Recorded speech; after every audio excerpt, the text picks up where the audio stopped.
tanda tanya nih. Kita menjadi disuguhkan dengan situasi dunia yang tidak menentu ini. Nah, terus apa nih yang bisa kita lakukan ya sebagai seorang orang yang biasa aja gitu ya, orang yang nggak punya kekuatan, nggak punya kenalan, nggak punya orang dalam. Oke, assalamualaikum warahmatullahi wabarakatuh. Selamat bertemu kembali teman-teman semuanya.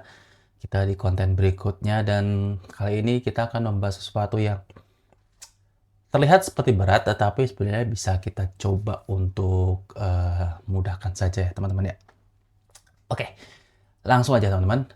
Kita tahu sendiri ya bahwasannya kemarin itu Amerika Serikat punya presiden baru yang bernama Donald John Trump. Ya, ini barang lama, ini barang baru, tapi sebenarnya juga barang lama karena sebelumnya dia pernah terpilih dari tahun 2017 hingga tahun 2020. Nah, Donald John Trump ini belum lama menjabat. Kemarin seperti yang kita ketahui mengeluarkan beberapa kebijakan ya teman-teman ya. Yang dimana dirasa cukup bikin kita dak-dikduk ya, kontroversial ya, bisa dikatakan seperti itu, bisa juga ada yang pro, ada yang kontra, whatever ya. Jadi kalau kita lihat banyak sekali kebijakan yang dibuat. Yang pertama seperti misalkan dia mutusin Amerika Serikat buat keluar dari WHO, ada juga keputusan lainnya, misalkan dia ngasih akses ke Elon Musk buat bisa masuk ke sistem pembayaran Amerika gitu. Ada juga kebijakan lainnya seperti dia yang biasanya Amerika ngasih bantuan USAID, bantuan ke negara-negara lain, ke beberapa organisasi atau rumah sakit, tiba-tiba dia stop ya. Kemudian dia juga membuka beberapa file kasus pembunuhan John Kennedy.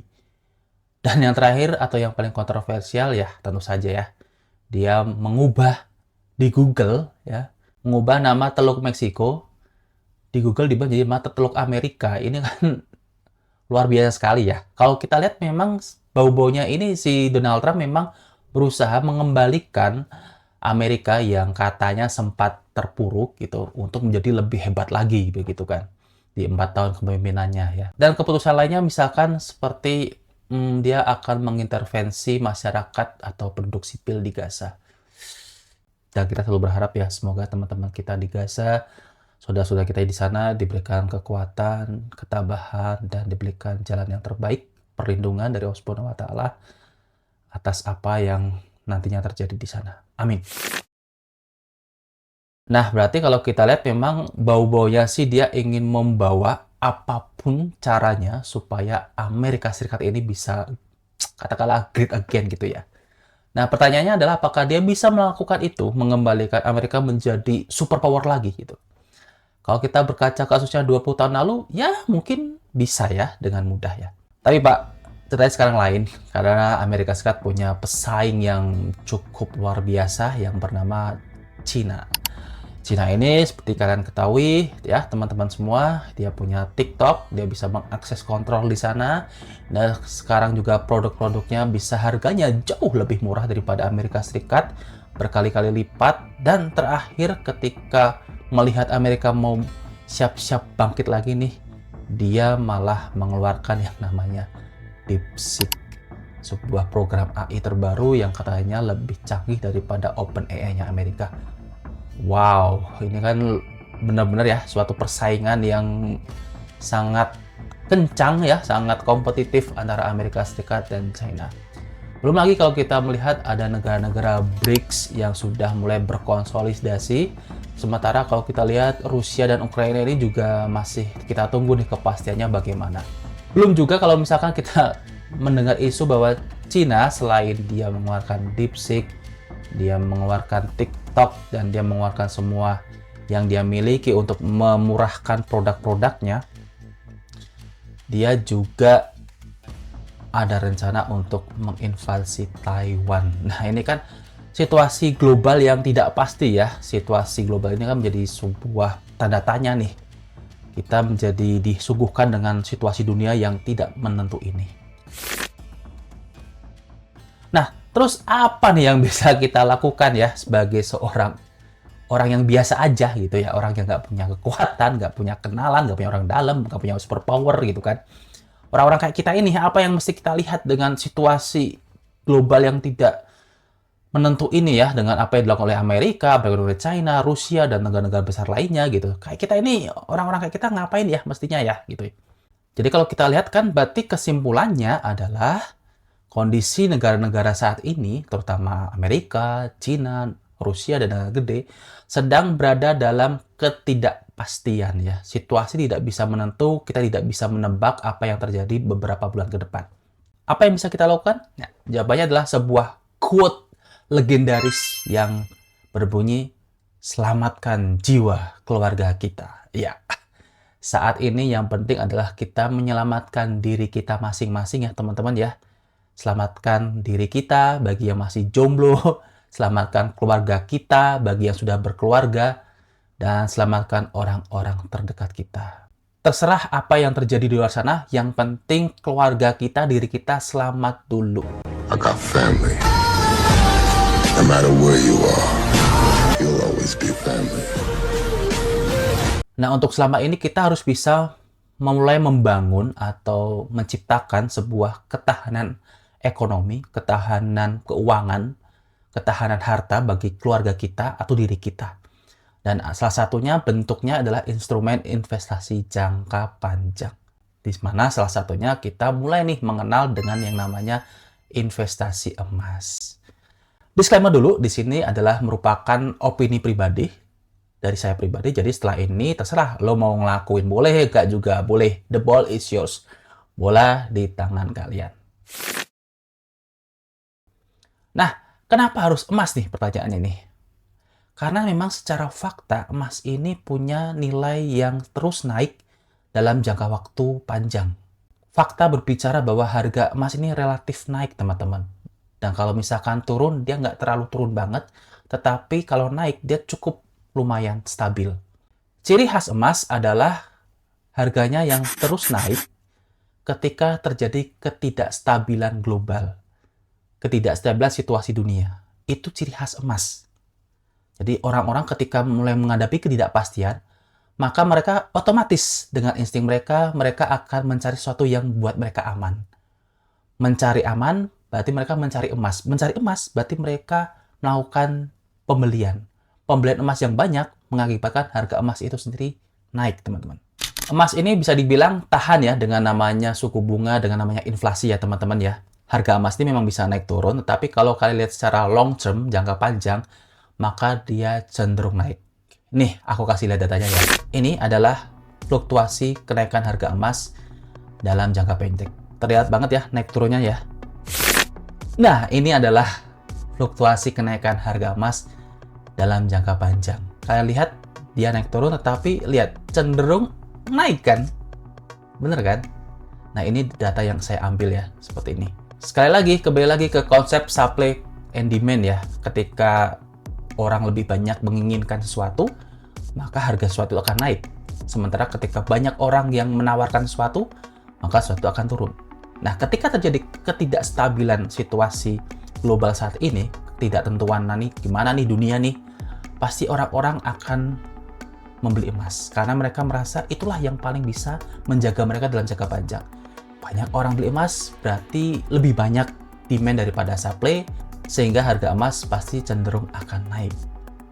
Kita akan melihat data lagi ya. Nah, kalian bisa lihat, ini ada data tahun 2020 dan harga emas setelah tahun 2025. Kalian bisa lihat, kenaikannya itu signifikan sekali ya, hampir mencapai 2 kali lipatnya. Nah, sebelum 2020 sampai dengan tahun ini atau 2025, bisa naik sedemikian tinggi, apa yang menyebabkan? Ya, seperti kalian ketahui, kita terkena pandemi COVID di tahun 2020-2021 ya. Pandemi menyebabkan ketidakpastian situasi global, dan kembali lagi deh, rumusnya tadi, kalian ingat, ketidakpastian global membuat harga emas naik. Dan ini terbukti waktu tahun 2020 kemarin. 2022 ada perang Rusia-Ukraina. Nah, itu juga membuat ketidakpastian situasi, sehingga harga emas naik lagi.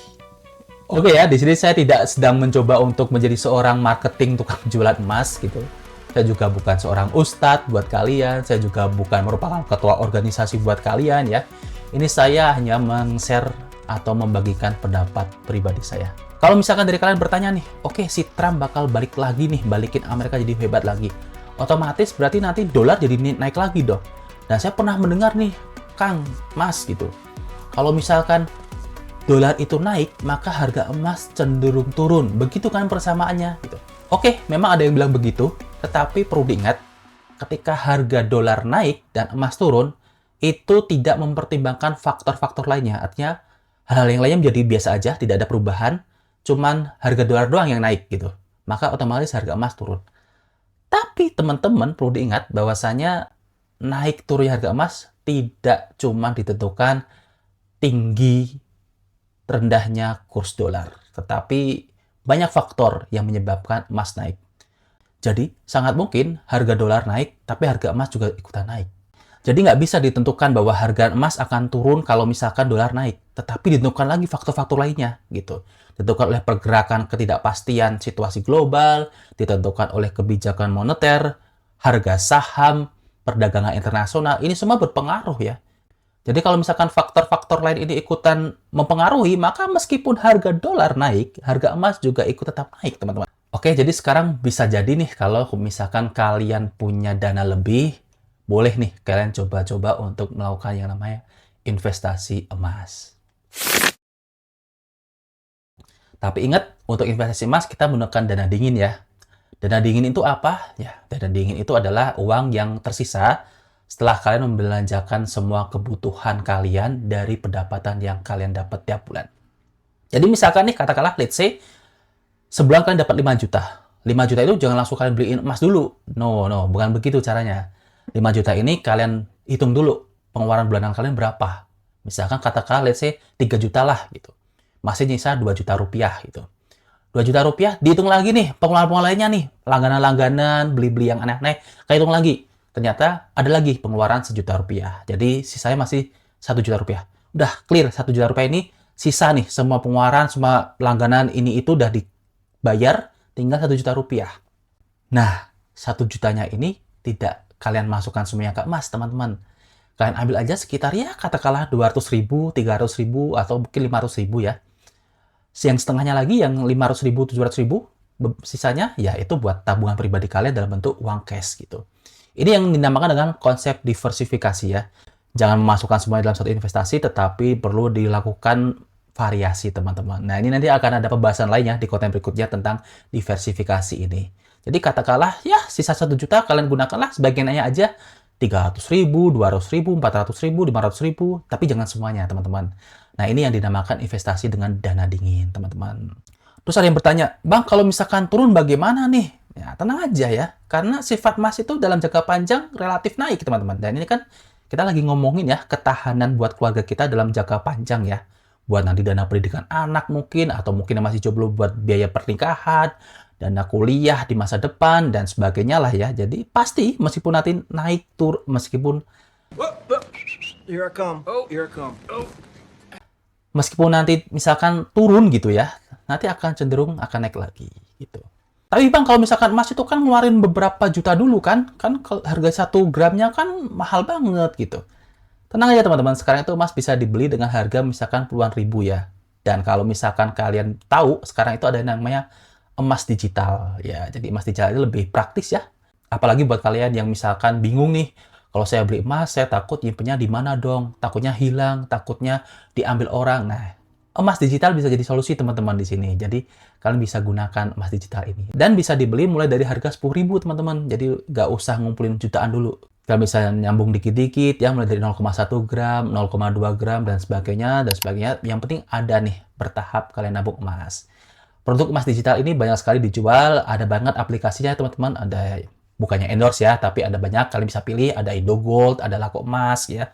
Bahkan beberapa e-wallet dan beberapa mobile banking juga ada fitur pembelian emasnya loh teman-teman sekarang.